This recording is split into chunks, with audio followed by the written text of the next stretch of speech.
በአስቶን ቪላ ደስታ ንግስናቸውን ረስተው ጮቤ የረገጡት ቀጣዩ ንጉስ ልዑል ዊሊያም እንደምትመለከቱት አስቶን ቪላ ዩሮፓ ሊጉን ሲያሸንፍ የብሪታንያው ልዑልና ቀጣዩ አልጋ ወራሽ የዙፋኑ ተረካቢ ልዑል ዊሊያም ንግስናቸውን ረስተው ጮቤ ሲረግጡ ነበር። አስቶን ቪላ እንግዲህ የ2025 እና 26 የኤሮፓ ሊግ አሸናፊ ሻምፒዮን ሆኗል ጋይስ 3-0 በሆነ ኩምኩም የእንግሊዝ ቡድን ይመቸው እናቴን ምሪ ነው።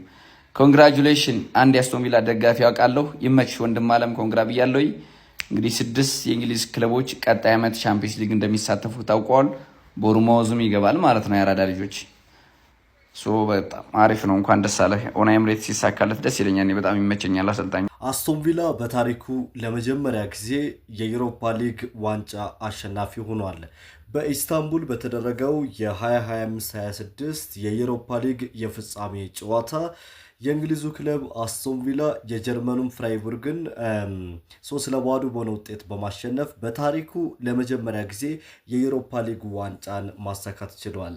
አሰልጣኛቸው ምንም ጥያቄ የለውም የዩሮፓ ሊግ ስፔሻሊስት የሆኑት አሰልጣኝ ኡናይ ኤምሪ ናቸው። እርሳቸው በአሰልጣኝነት ዘመናቸው 5ኛ የዩሮፓ ሊግ ዋንጫቸውን ማሳካት ችለዋል። እንደምታስታውሱት ከሴቪያ ጋር ለ3 ተከታታይ የውድድር ዓመታት የዩሮፓ ሊግ ዋንጫን አሸናፊ ነበሩ። ከቪያሪያል ጋር በተመሳሳይ የዩሮፓ ሊግ ዋንጫን አንድ ጊዜ አሳክተዋል። አሁን ደግሞ ከእንግሊዙ ክለብ አስቶን ቪላ ጋር በመሆን የዩሮፓ ሊግ ዋንጫን ማሳካት ችለዋል። ሚስተር ዩሮፓ ሊግ ኡናይ ኤምሪ ለአስቶን ቪላ በጣም ትልቅ ድልና ትልቅ ጀብድ ነው። ከ30 ዓመት በኋላ የመጀመሪያ ዋንጫቸው ነው።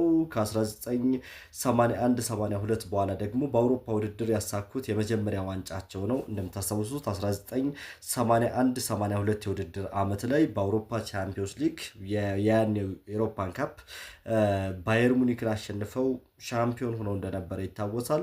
ከዛ በኋላ እንግዲህ በአውሮፓ መድረክ ያሳኩት ሌላኛው ትልቁ ዋንጫቸው ነው። በአጠቃላይ ደግሞ በክለቡ ታሪክ ከ1995-96 የአሁኑን ካራቦ ካፕ ወይም ደግሞ የሊግ ካፕ ዋንጫን የዛሬ 30 ዓመት ካሳኩ በኋላ ያሳኩት ትልቅ ዋንጫ ሆኖ ተመዝግቧል።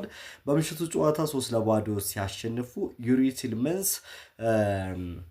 ኤሚ ቡንዲያ በተለይ የኤሚ ቡንዲያ ግብ እጅግ በጣም አስደናቂ ነው። የቲልማንስም በጣም አስደናቂ ግብ ነው። እንዲሁም ደግሞ ሞርጋን ሮጀርስ ሶስቱንም የማሸነፊያ ግቦች ለአስቶን ቪላ ማስቆጠር ችሏል። የምሽቱን ጨዋታ እንዴት አገኛችሁት? አስቶን ቪላ እንግዲህ በታሪኩ ለመጀመሪያ ጊዜ የዩሮፓ ሊግ ዋንጫን ማሳካት ችሏል። ምሽቱ ለበርሚንግሃሙ ክለብ አስቶን ቪላ እጅግ በጣም የተለየ ምሽት ነበር። የምሽቱን ጨዋታ ከተመለከታችሁ እስኪ ሀሳባችሁን አጋሩን። ኮሜንት መስጫው ክፍት ነው። ለዚህ ቻናል አዲስ የሆናችሁ ቤተሰቦቻችን ደግሞ ፎሎ በማድረግ ቤተሰብ ሁኑ። ይመቻችሁ። ከ4 ዓመት በኋላ በአውሮፓ መድረክ አስቶን ቪላ ገነነ። አስቶን ቪላ ሻምፒዮን!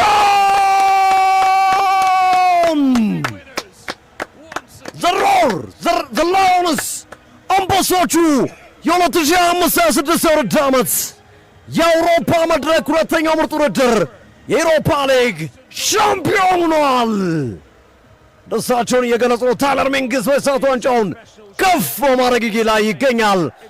ኢስታንቡል ቤሲክታሽ ስቴዲየም ላይ አስቶን ቪላ የዩሮፓ ሊግ ሻምፒዮን ሆኗል። ኡናይ ኤምሪ 5 ጊዜ ይህንን ዋንጫ ማሳካት የቻሉበትን ዕድል ፈጥሯል። ጨዋታው አለቀ። አስቶን ቪላ ከ30 ዓመት በኋላ ትልቅ ዋንጫ ነሳ። አስቶን ቪላ የዩሮፓ ሊግ የዋንጫ ተፋላሚ ሆነ።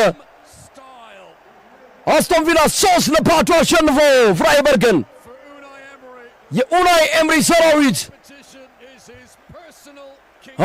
ታሚ ኤብራሂም በመጨረሻው ደቂቃ ዩናይ ኤምሪ ለ6ኛ ጊዜ ለዩሮፓ ሊግ ፍጻሜ ደርሶ 5ቱን በማሸነፍ በታሪክ የመጀመሪያው አሰልጣኝ መሆኑን አረጋግጧል።